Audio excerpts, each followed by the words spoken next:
Assalamualaikum warahmatullahi wabarakatuh, everyone. Welcome back to another episode of the Islamic Defense Podcast. So I'm back, and I've been meaning to make this video for a while now.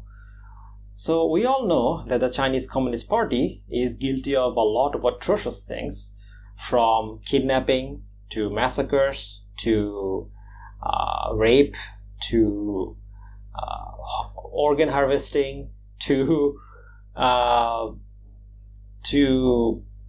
torture, to you name it. Like there's nothing that they're not accused of. But did you know that the Chinese Communist Party is also accused of human cannibalism?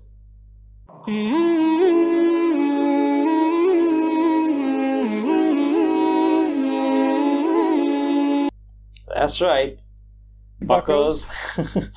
I'm not kidding.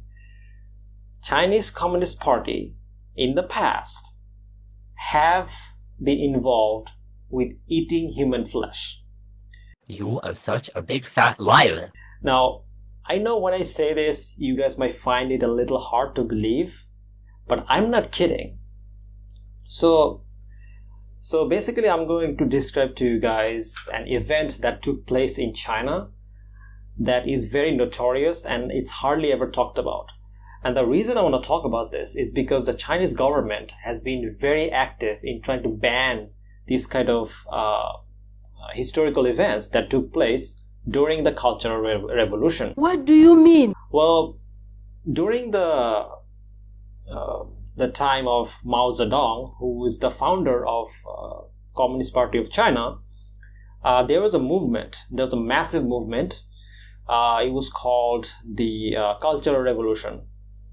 So the basic idea was that Mao Zedong, he wanted to remove any kind of essence of religion or capitalism. Like he wanted none of it. Mosques were destroyed, churches were destroyed, all kind of education, school and universities were in many places were destroyed. They killed rich people, landowners, and all kind of atrocious things.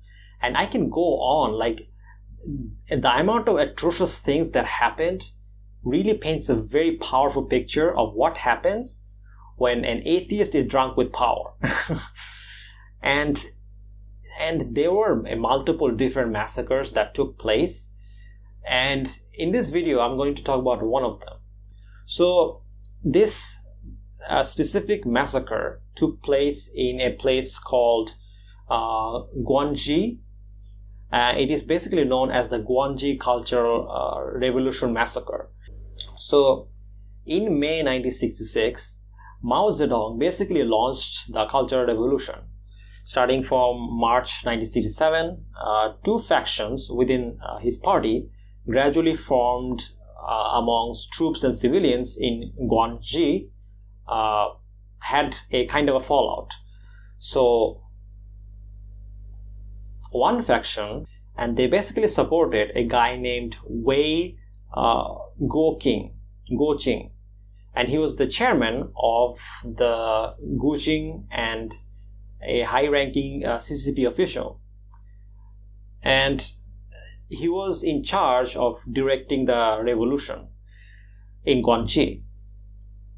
While the other factions did not like the idea, they didn't support him. As a matter of fact, some of them said that we should actually do self-criticism first. So that's basically what happened. So, Mao Zedong and his party selects a guy to lead the revolution. Then some faction of his party did not agree with that. And that's the beginning of the clash. In Guangxi, during the Cultural Revolution, there is an official record that shows that an estimated nearly 100,000 to 150,000 people died. And the way they were killed was that some of them were beheaded, some of them were beaten to death, some of them were buried alive, some of them were stoned. So also people were drowned they were boiled alive, and some were dismembered. Basically, their hands and feet were cut off. Now, in certain areas, including Wushan County and Wumeng District, a massive human cannibalism events took place, which means people literally started to eat other people after they killed them. Anyway, so after the Cultural Revolution, people who were involved in the massacre or cannibalism almost received no punishment, especially during the Bolon Fejing period in Wushan County, where at least 38 people were eaten, 15 participants were prosecuted, receiving up to 14 years in prison. Remember, get this, so these people literally ate human beings, and they only got like 14 years in prison, simply because they were members of the Chinese Communist Party. Well, 91 members of the Chinese Communist Party were expelled from the party, and 39 party officials were either demoted or had their salary cut. They don't even fire them. Imagine a Uyghur did this, right? Imagine not even this, right? Imagine a Uyghur punched a CCP official. What would happen to him? And then compare that with what happened here. This is the kind of racism that the Chinese Communist Party and the kind of inconsistency that they promote. So you can read about this in Consuming Counter-Revolution, The Ritual and Culture of Cannibalism in Wushan by Donald S. Sutton. The CCP officials knew about this. They knew that some of their party members were literally eating human beings. Now, in the year 1968, people in Wushan County were eaten, and 113 officials of the county participated in eating human flesh. They ate hearts and livers. So in Chen Gorong, a peasant from Guigang County who happened to pass by Wushan was caught and killed by local militia, local CCP militia, Chinese Communist Party militia, because he was fat. I find it interesting. I mean, imagine, Winnie the Pooh or Xi Jinping was alive back then. I wonder what would have happened to him. I mean, he was quite healthy. I mean, he's quite healthy. So, just saying. This is the thing, like, when it comes to atheists, if you take it to the complete extreme, and if you adapt a philosophy or an idea that your country is above everything else, it can literally cause you to eat human beings. The difference here is that with a religious extremist, this will likely never happen. Even if it does happen, they will have no justification for it, because neither Islam, Christianity, or Judaism allow cannibalism, as far as I know. But on atheism, it all goes. So anyway, so let me again quote you guys some events that took place. So they ate this guy because he was fat. They ate his heart and liver, and his livers were taken out while his flesh was distributed to 20 people.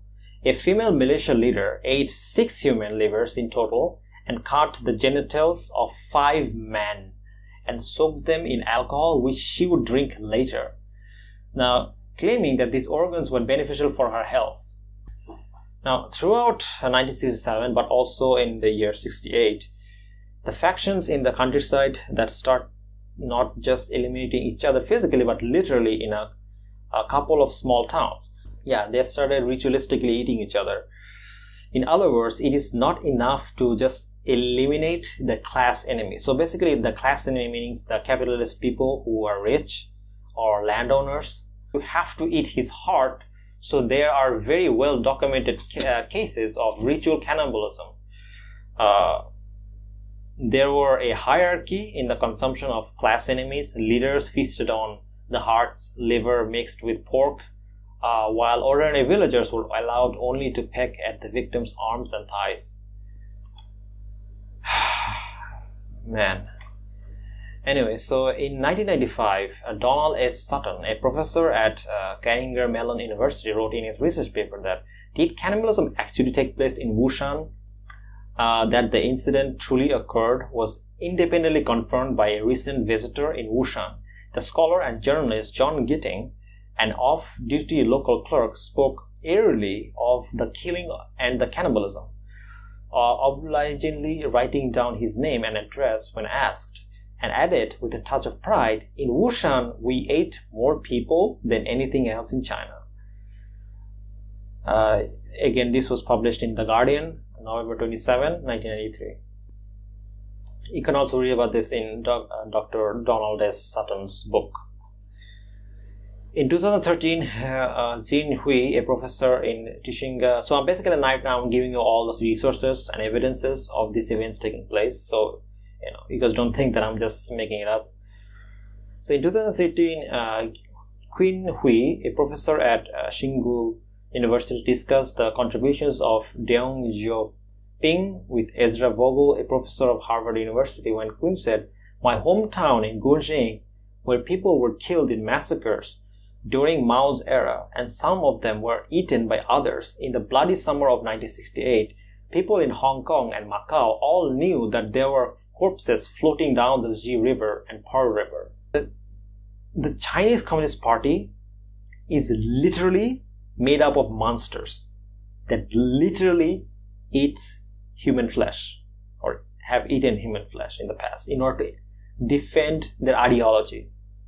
Now, one of the main arguments that some of the Chinese shills bring against the Uyghur people is that some of the Uyghur people, some people from the East Turkestan or Xinjiang province went to these different terrorist groups, right? They went to Al-Qaeda or ISIS or whatever. And that's why Chinese government decided to put such restriction in Xinjiang. They decided to lock up all the Uyghurs in order to keep the area safe. That's their excuse. Okay, fair enough, no problem. So if that's your excuse, then when we see in the past, the Chinese Communist Party did exactly the same thing that ISIS is doing and more. Yeah, they did far worse. They make ISIS look like a bunch of kids. Yeah, okay, they look like ISIS. They make ISIS look like a joke. The Uyghurs are being punished for something that happened in the past that has nothing to do with them. Then why isn't the CCP being punished the same way for something that happened in the past that has nothing to do with them? I mean, why is it that when Uyghurs do something bad, they're punished, but when CCP does something bad, they're not punished? There's no genocide against the CCP. They're not being put into camps. Their organs are not being harvested. They're not being killed. So why is this argument so persistent in saying that, the Uyghurs are just a bunch of terrorists? You know who the biggest terrorist is? Is the Chinese Communist Party. They're the biggest terrorists in the world. Okay, they're even bigger terrorists than the US, as far as I can see. Don't get me wrong, the US, the France, in the Western countries are also a bunch of monsters. But the Chinese Communist Party makes them look like a joke. The Chinese Communist Party is evil to the core because they're based on atheism, okay? Based on communism, a type of communism and a type of atheism that can literally justify anything. And this is why I said this before, that this is why atheism can be so dangerous, because in its complete extreme, it can go to such extreme lengths that a religious extremist group can never go to. Because religion has always have restrictions where these people have no restriction. And as you saw, they can literally eat people. Now, to be fair, I'm not saying that every Chinese Communist Party member are going around eating people. Of course not. And many Chinese Communist Party officials also condemn this kind of behavior. But the fact remains, which is that atheism under different circumstances can lead to eating human flesh. And I find it ironic, because a lot of times you will see that when it comes to religious people, if there's even a little bit of conflict, they will label us terrorists. But in many cases, when it comes to communist or non-religious people, even if they eat human flesh, it's almost never discussed. People are banned from studying these things. And again, I'm not just saying this to atheist people, I'm also saying this to religious people as well. Because there are a lot of hypocrites, right? Some people, just because they're religious doesn't necessarily mean they can do terrible things. They can do terrible things. But the point is, don't be like these people. And to the people who make the argument that, the Uyghurs are, because some Uyghurs have done bad things, therefore all Uyghurs should be genocided against, to them I say, then why doesn't the same rule apply to the CCP officials? Why aren't they killed? Why isn't there a genocide against them? Like, you have to be consistent. If you're going to punish the Uyghurs, then why is not the CCP punished the same way? Again, this is not consistent. Anyway, with this I want to end the video. And sorry for making such a dark video, but this is something that I found fascinating. That atheism can lead to such a disgusting thing, and it just baffles me. Anyway, with this I want to end the video. And by the way, I don't mean to offend any kind of atheist watching this. But if you logically take steps, you can actually justify a lot of different things in atheism, because there's no strict guide, there's no morality. There's nothing in atheism that says anything is either good or bad. It's like it's a rudderless ship, right? So yeah. Anyway, and but I'm not like blaming you guys for what happened in China, but it's just something I wanted to talk about. So yeah, anyway, with this I want to end the video. Thank you guys for watching. Inshallah, my next video will be on Dharma Speaks. So yeah, watch out for that. And by the way, guys, please consider supporting me on Patreon, because I make no money from these videos, and I can only get any kind of support from Patreon. So if you guys like my content, then please consider supporting me on Patreon. It would help me a great deal, as I'm trying to do this full time. So I need you guys' help, and if you can, please help me out. And yeah, with that, I want to end the video. Thank you guys for watching. Jazakallah khairan. Assalamu alaikum warahmatullahi wabarakatuh.